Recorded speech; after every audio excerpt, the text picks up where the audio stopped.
So ngayon, ito naman ang ganap sa social media. Ang bagong-bagong labas na Yamaha NMAX 2025 na nirelease ng Indonesia. Kita mo naman, ang ganda, ang agresibong tingnan. Parang NMAX at XMAX pinaghalo sa isang motor. Tingnan nyo naman yan mga pre. Ang ganda talaga. It's been a while since Yamaha made a facelift of the Yamaha NMAX version 2. Here comes the version 3 of Yamaha. Pero ang nakaganda sa bagong model na ito, it's because it has a turbo. They call it the Yamaha NMAX Turbo. So, tingnan natin kung may turbo ba talaga tong motor na ito o baka hype lang. But let's go with the aesthetics. Ang ganda ng taillight. Napakaangas. Tingnan nyo naman, oh. Napaka-high-tech na talaga. Sobrang ganda tingnan, mga pre. At separate yung side lights niya, yung signal lights. Ito naman sa kagiliran. The exhaust pipe is the same with the old models, pero yung kanyang rear suspension may baso na. Ito talaga ang magandang design ng bagong NMAX. Hindi katulad ng NMAX version 2 kasi ang pangit tingnan. Parang circle hat. Ito very aggressive. Parang XMAX talaga na 150cc lang. Ayan po yung panel gauge niya. Tapos ito po yung signal lights. Ayan talaga ng design ng bagong NMAX. But still, it carries the 13 mags. Tapos naka-suspension, naka-dual ABS, may traction control, and a lot of other features is carried out all out. Let's go back to the panel gauge. Napakaganda, napakalinaw. Kitang-kita mo talaga lahat ng information dito sa panel gauge nila. From the accelerator, the RPM, the fuel gauge, the odometer. It's very clear. Grabe talaga improvement ng Yamaha sa bagong NMAX nila. And on this side are the switches para sa controls.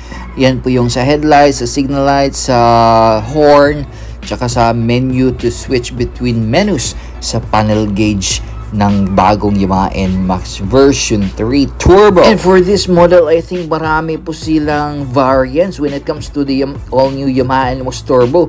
Because as you can see here, it lacks the shift button sa left switch niya. Wala akong nakitang switch sa Turbo.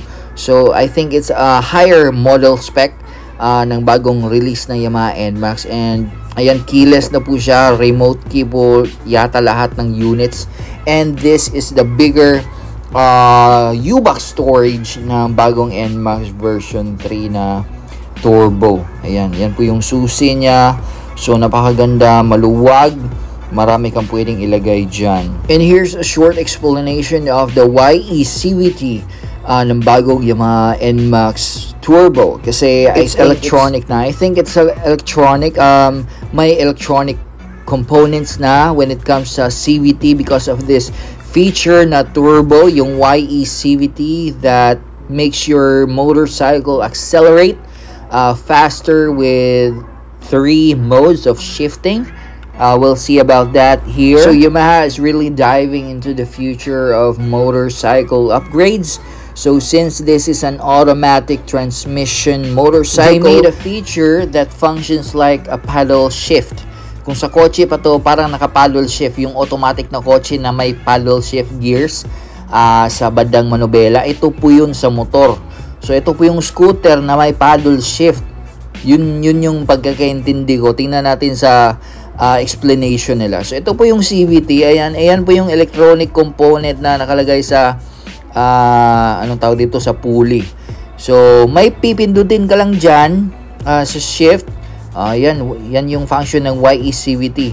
So may pipindutin ka lang na button sa switches at yan magsi-shift po yung gears ng ratio ng pulley tsaka ng drive phase. I mean, yung torque drive. Ayan, oh. Tingnan mo. So, when it comes to overtaking na medyo nabibitin ka sa arangkada, pwede ka mag-low gear, pwede ka mag-shift. So, parang may kambyada yung NMAX mo. So, napakaganda, napaka-stick. So, ang sarap nitong gamitin sa ride, especially sa banking because you can downshift. Parang naka-manual, parang naka-kambyada na scooter. Napakaganda, very thoughtful ng Yamaha. So, this is a very big game changer when automatic motorcycles. I hope mag-release din sila ng ganitong feature at bagong Aerox version 3 na may turbo na rin na feature. So bagong feature na naman to, bagong mga components sa motor ng Yamaha NMAX. Pag ito'y nakaka-issue, nako, makakakamot ka talaga sa ulo mo kasi mahirap talaga tong ayusin kapag nasira kasi bago sa market at bago sa larangan ng motor na automatic na makina na may shifting. Kung sa kotse pa, as I said, parang naka-paddle gear. So ito, napakaganda ng additional features ng Yamaha at I'm very happy sa design ng Yamaha NMAX version 3 Turbo kasi para siyang X-Max na hybrid na 150cc. So definitely, a lot of people are going to buy this pag na-release ito sa Philippine market.